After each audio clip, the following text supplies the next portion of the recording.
5 times George Miller has blessed our screens with the wasteland of Mad Max, and with it being almost 10 years since the last installment, you could say he's kept us waiting. But Furiosa has had a pretty rough development cycle with delays, lawsuits, pushing it back until now. Does it dry out in the wasteland, or is it like gasoline to a V8 and raw loud? Welcome back to Quiet on Set. My name is Lachlan Thiele, and I am joined as always with Ewan Graf, who saw the film at Cannes. Ewan, let's start with you. What did you think of the film? Film tastes better when you taste the fresh water in Cannes. No, with an expecting audience who's really keen for it. I had a great experience with it. I'm glad that it came out like shortly after the film played there, because I feel like this film is gonna work for critics. It's gonna work for audiences because it's just solid all around. It's great action. It basically fills in a character that Miller obviously really developed before he did Fury Road.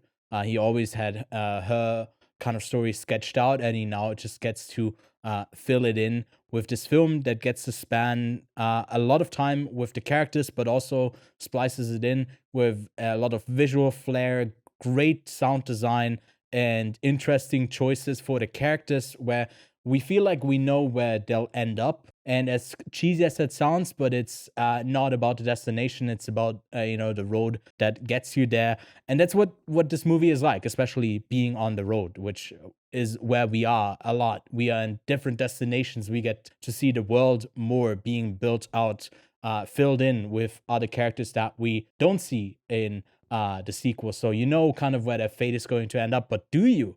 Or maybe there's a twist or one or the other twist ahead of you in there. But all around, Lachlan, what can you say about the performances, right? Another highlight for the film? Yeah, absolute highlight from both Anya Taylor Joy and Chris Hemsworth as Furiosa and Dr. Dementus. I found them both enthralling, especially Chris Hemsworth, whose range really picks up in this film. You get quite a bit of him being terrifying, then him being like quite emotional, and the range from him is incredible. You don't really get to see much of it from his MCU days, but it's really exciting to see him shine. And I think this should hopefully give him an opportunity to kind of continue his career and have more fun with characters like this.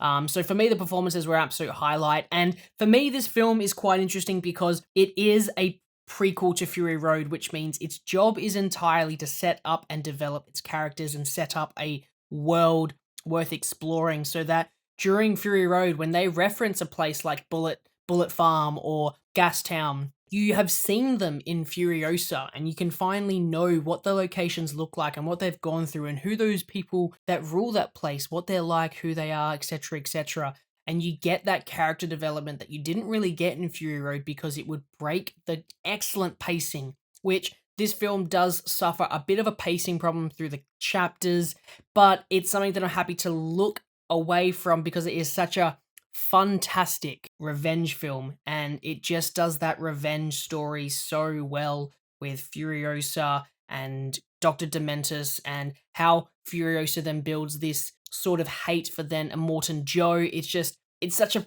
fucking masterclass in visual storytelling and editing and sound design, which I'm probably going to say it now, Oscar nominations for editing, sound design, probably going to get in there for cinematography as well. I reckon that's going to be in there. And while I don't think Hemsworth's performance is Oscar worthy, I do think it's worth a mention for just how much fun it actually was. So I could definitely see this film getting a couple of wins at the Oscar next year.